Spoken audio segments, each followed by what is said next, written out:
Welcome to the Level Up Your Band podcast, episode 3.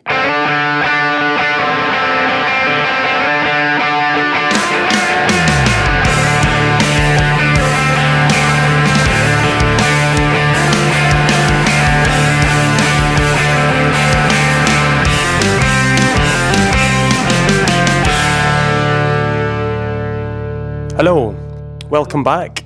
This is Gavin Patterson, and I'm here with Julian Pombo. Hey. And we are recording this directly after episode 2. We do this every week. So I still have a horrible cold voice. We thought we would just carry on straight after the last episode because we're just so keen. The keenest. That's not sarcasm. It sounded like sarcasm, but it's not. It's not sarcasm. No, we genuinely just we were that excited about the laying out all the groundwork, so we just want to get fired right into the songwriting stuff. So I'm going to let Julian take over, and we're going to start talking about songwriting. Okay, so songwriting. It's like we established it's really important. Before you start a band, and I'm assuming you're starting an originals band, you need to have stuff written before you actually go in and rehearse. So how do you do that? To give you a bit of background on my history in songwriting, I started writing songs when I was probably about 15. That was like 2 years ago. When I was a good 10, been writing songs for 10 years, and I've been composing music way before that. When I was like 12, I started writing little instrumental things. There's two ways you can go about songwriting with a band. You jam together with a group, or you spend time by yourself and you craft it by yourself, and then you bring it in. And everybody plays your arrangement. I've got experience of both of these things, both being the person that has written a song and brought it in and we've played it, and also working on a project and somebody's brought something in and we're playing their arrangement. And also writing tunes, like instrumental tunes, and also writing lyrics for a singer to sing. You've got experience writing these two different things. Yeah. So let's start with group writing, because I did that. I did this quite recently. In fact, yesterday. So there's two ways you can go about it. With Eriska, for example, the band that Gavin and I are in, we tend to have, like, let's say I've written a piece of music. Instrumental. I've brought it in, and I'll just have a very vague outline, and the whole idea of it is that I have, I have an arrangement in mind, but I want other people to contribute to the arrangement, right? This is at the moment is how we've been writing most of our stuff. So it's just a melody and it's just a melody, basic chords, just to give people an idea of the kind of thing, the kind of sound and that you're wanting to go for. Yeah. So that has its drawbacks, and but it's good points as well. So good points is everybody gets involved, and you end up, if it works, you end up writing a piece of music that is really everybody in the band enjoys. Everybody has a connection to it, and everybody can, relate to it when we're performing. That's kind of important too, to some extent. So that's the one, like, really, really good thing about it. Drawback is it takes forever, doesn't it?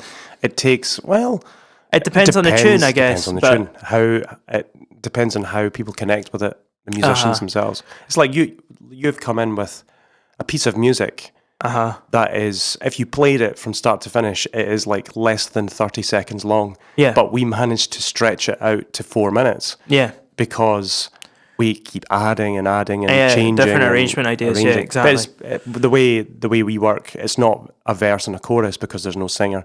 It's like an A section and a B section. Like, what's that called? That's called begins with a binary form. That's binary form, and then you have tertiary form, and whatever you want to call it sonata form. I don't think anybody writes in sonata form anymore. So instead of verses and choruses, you have sections. So repeating sections like an A, B, C, D, and then back to A or whatever. So we would write instrumentally. We would have an A section, which is like 8 bars of a melody. The B section is 8 bars of another melody, and we can choose how many times to repeat. We can choose the instrumentation. We can the first A section, there's no drums. The second, there is drums. We just mess layering with it. Yes, exactly. So, but that works because it's the medium that allows it to work like that. We play Scottish music, or like music that is influenced by traditional Scottish music. Anyway, that's the whole flavor. Of it. So that's one way. Solo writing can be good in that you can really focus and get your ideas down like exactly how you want them. And then when you take it in, good thing is that you know what you want. Everybody else in the band knows what you want. And that's it. It just gets done. You rehearse it. And I've got a question. What comes first for you? Is it lyrics or melody? And why? Harmony.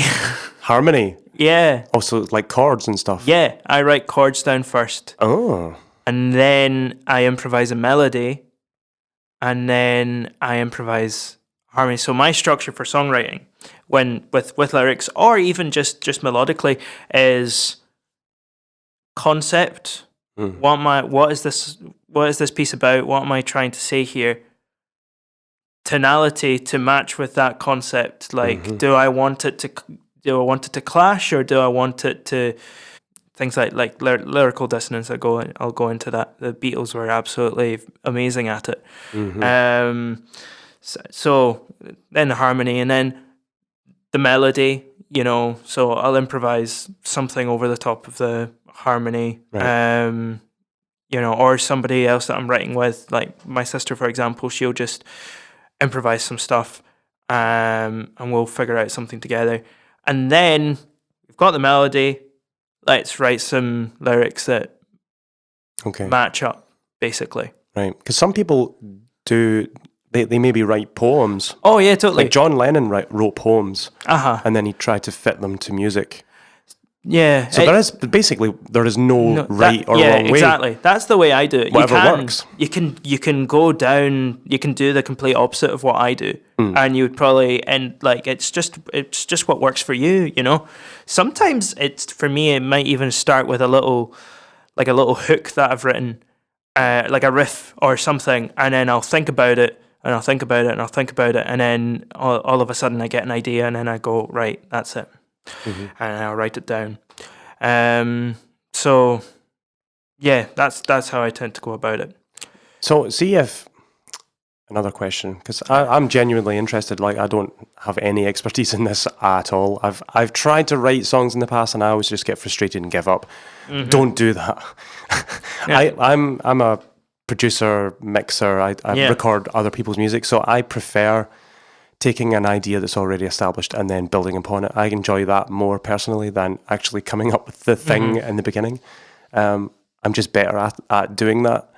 I probably could write a song if I tried.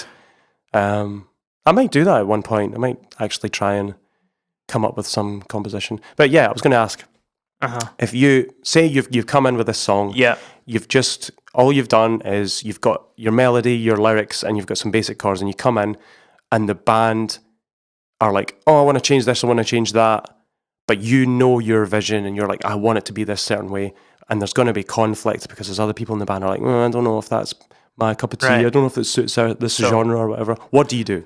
Right, so this is when, you need to be very empathetic, and what I mean by that is that you really need to, I always try and look at where other people are coming from first of all, don't be an idiot and take it personally, because it's not a personal attack on your ideas or what you've written, right? Don't do that. It's just a really childish. Well, it's not. It's not so much. It kind of is an attack on your ideas, but you are not your ideas. Exactly. It's not a personal attack on you. On you, yeah. It's just somebody has just got a different vision, because guess what? People are different, and people have different opinions. Yeah. And you just really need to, and it's just something that needs to be respected. So what I would say to that is, the way I approach it is, I always take every kind of feedback in mind, and I always say, okay, let's try it, right? So if you're playing it with a band, and let's say you're a guitarist and you've written what you think is a really sick bass line, right? And you're really happy with it, and you give it to the bass player, and the bass player comes up to you and goes, do you mind if I change this or that or the other? Listen to them, because they're the bass player. Okay, they know how they know bass lines. They know how to play bass. They know how to write it. Mm-hmm. So they will tell you. I mean, I've been in this situation many times. I play in a band where I have been given like pre-written bass lines. Some of them pretty good, but a lot of the times I have just gone, do you mind if I change that? Or and it's just gotten to the point where he just goes, yeah, man, like. This is just like an outline. You can do whatever you want with it, Mm-hmm. So, yeah, don't get upset if somebody wants to change something. Yeah. Like any kind of input or feedback is really important, because 9 times out of 10, like, people will think of things that you would have never thought of, and I can guarantee that it's probably going to be good. You can probably project this onto something like acting. Mm-hmm. So if you're like a script writer and you have a specific idea of the cast you would like to portray your characters, and you've got a very, very specific picture in your mind of what these characters are going to act like, be like, but you're never going to get that exactly the way you want. So you get actors who are like 90% there or 80% there, and they sort of interpret and put their own creative spin on it, and it actually might be better than what you were expecting, because like the whole saying, 2 heads are better than one, or 3 heads are better than one, like there's no point in stifling other people's potential creativity just for ego. Yeah, exactly. And what's going to end up happening is, if you let things like ego and pride and whatever get in the way, people are going to get fed up with you, and they're going to leave. They're not going to, because you're not going to be fun to work with. No. And that's the whole point of making music, is that it's recreation and it's entertainment, right? Yeah. It can also be, whatever. It can be really deep, and you can say lots of really deep, wonderful, interesting things, but at the end of the day, people listen to it because they want to be entertained and they want to relax, and it's a recreational activity. We're quite lucky. I mean, we're like one of the only places on earth where we don't really have to worry about where we're getting our food or our medication. We're educated. We actually have professions, and my full-time profession is making music. Yeah, that's for the a same living. with me as well. Yeah, and it's like it's mental. It's bizarre. It's nuts, yeah. Like, I don't have to worry about engineering or medicine or agriculture. It's all, and my society that I live in is all taken care of for me. Mm-hmm. I can just buy these services and I can do what I want. Yeah, I can do creative things for a job. Yeah, it's so rare. Like, if you think of all the humans that have ever existed, we're in this tiny little pocket of time where we can do this. Mm-hmm. It's so, like, when you think about it, it's pretty amazing. Yeah. So yeah, don't let your ego get in the way. It's supposed to be fun. Yeah, exactly, man. It's supposed to be fun. Like, it's a social activity, right? Don't be that guy.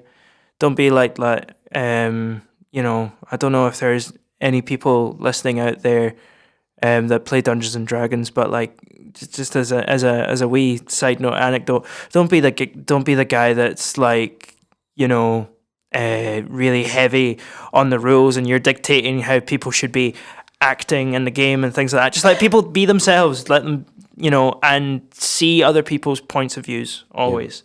Yeah. Right. So that's that whole kind of part of it. So when it comes down to actually writing, you need to write down your ideas somehow. So there's different ways you can do that, and it depends on how you work. I got extensive amounts of like music training. So I went to university. I know how to read music, and I know music theory and things like that. So and I work with musicians that tend to understand these things. So do you need to have a vast knowledge in music theory to be a songwriter? No, just have a good ear. Listen to lots. What I would say to anybody though is don't poo-poo the idea of never learning music theory. Music theory is really important, right? Just to know just a little bit will inform your songwriting and your artistry so much. You'll actually enjoy it more, and you'll be able to create more interesting things. There's people out there that can do really, like Bob Dylan, for example, wrote some really fantastic songs with very simple chords, but that's because it's all in the wordplay and that kind of thing. If you can get that and the music part of it being interesting, then you're onto something really good. So even if it's just like, just the real basics, I'm not saying you need to know how to write, 4-part. You don't need to know how to like harmonize 4-part Bach chorales and like be able to orchestrate and know all the fanciest like jazz chords in the world. As long as you know more than like C, G, D, it'd be helpful to know E minor, then the scales, all the major scales. Yeah, knowing where all your sharps and flats come in. Because once you know all the major scales, you know all your natural minor scales, and there's only 12 of them. Yeah, there's only exactly. It's not much to learn. If you get the bug and you want to learn about like all the different like extended modes and like messiaen modes and like whatever, go for it, I guess, and do that, right? But just get the basics down. Yeah. Which takes me on to another point. It's like it is all about basics. It's like, start. Don't be afraid of like how we mentioned before, starting really simple, bringing in 30 seconds of music. 30 seconds of music can turn into 4 minutes. I mean, one of the sets that we've written started off as like probably combined, a minute and a half, maybe. Yeah. And is now turned into like an 8-minute like prog monstrosity. Yeah. I'm thinking of one of the tracks we recorded a couple of years ago was Friday Afternoon. Yeah. Madeline Stewart, fiddle player, wrote for Eriska, and the whole tune is about 15 seconds long or something like that, but we extended it out over this, maybe, was it 4 minutes long or something, and it's got solos in it, and it's got breakdown sections, and it's got all this arranging, stuff. Yeah. It's pretty cool. Aye. So you can start with like the simplest idea. Yep. Don't throw it out because it's valuable. Actually, like so many, like there's another piece that we play where it started off as like 20 seconds of our guitarist Dario just playing some chords. Yeah. And then somebody wrote a tune over the top of that, and now it's a thing. Yeah. So with regards to songwriting, I've heard a lot of people talking about setting limitations. Yep. So things like, I've watched, there was an interview of Paul McCartney talking about this to try and boost some of his sort of creative sort of juices. He would deliberately set limitations because the problem is nowadays you have every single thing you can possibly think of, every sound, every effect, all at your fingertips on a computer or laptop, whatever. Whereas in the past, people were limited by the technology, like tape machines, and if you wanted to have like reverb, it was a massive, long, drawn-out process. If anyone doesn't know what reverb is like that sort of echoey sound, that sort of big, like church hall kind of like basically thing. When you sing in the shower, that's the reason you sound good is because there's reverb. Yeah, it's reverberations in a room or whatever. Yeah. But to try and emulate that in the past was extremely difficult and long and drawn out, and whereas now you can do it at the touch of a button, so there are no limitations. Now that is a bad thing because there's so many options. You have to limit yourself. So I think Paul McCartney was talking about he would for writing With a Little Help from My Friends, I think. It was either that tune or like Yellow Submarine. It was for Ringo, because Ringo's range is very limited.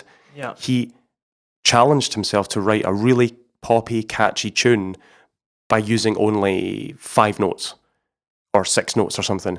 And he did it. And that was his limitation. Or only using 4 chords.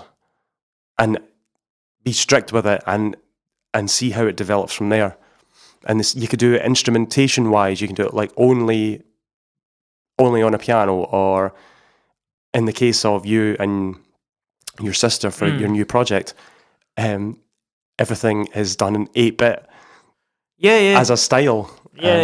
Totally. And there's like you can be really creative with the limitations you set yourself. A new piece that I've been writing with my new song I've been writing with my sister, we've like for the verses and the pre-chorus, we've just basically gone, right, we are not moving away from C as a bass note.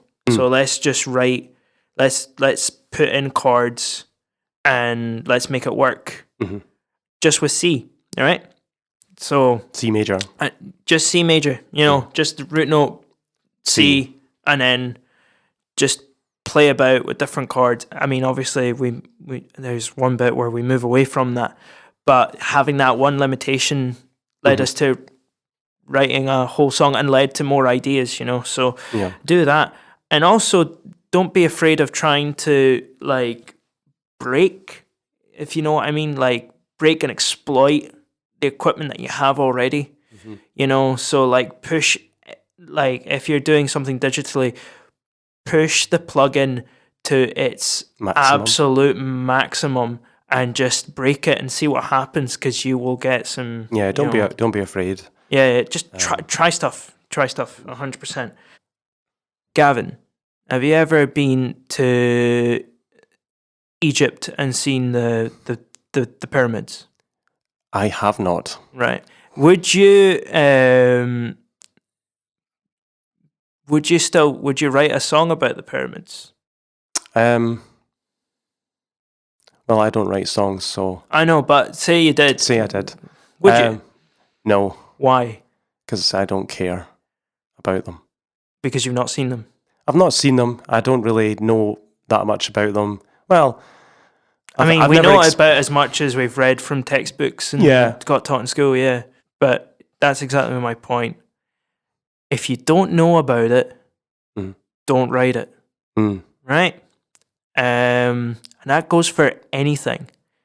I sometimes cringe when I hear like a 15-year-old singing about how hard life is and being heartbroken, because 9 times out of 10, they just have no idea, They're not paying taxes.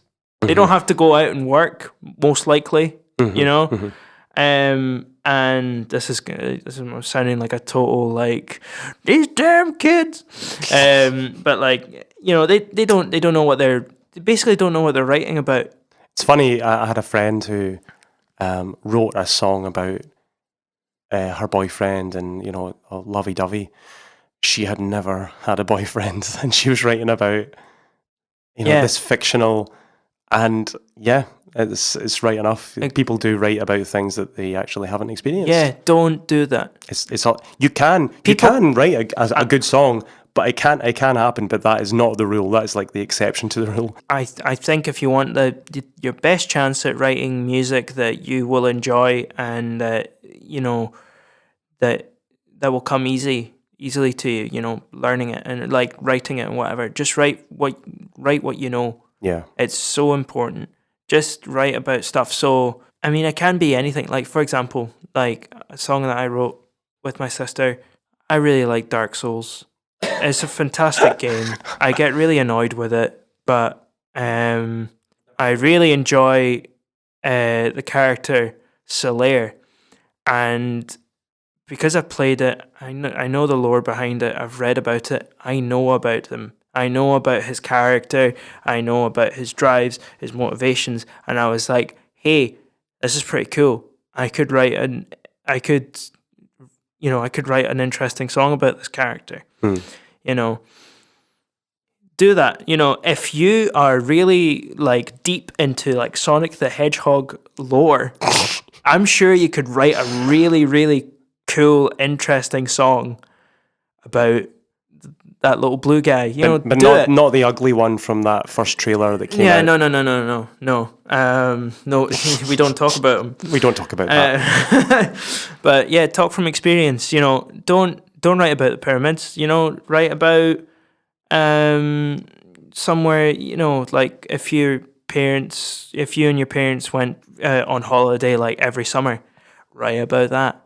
Yeah. Because you'll know it and you'll have a spiritual and a personal emotional connection to it, right?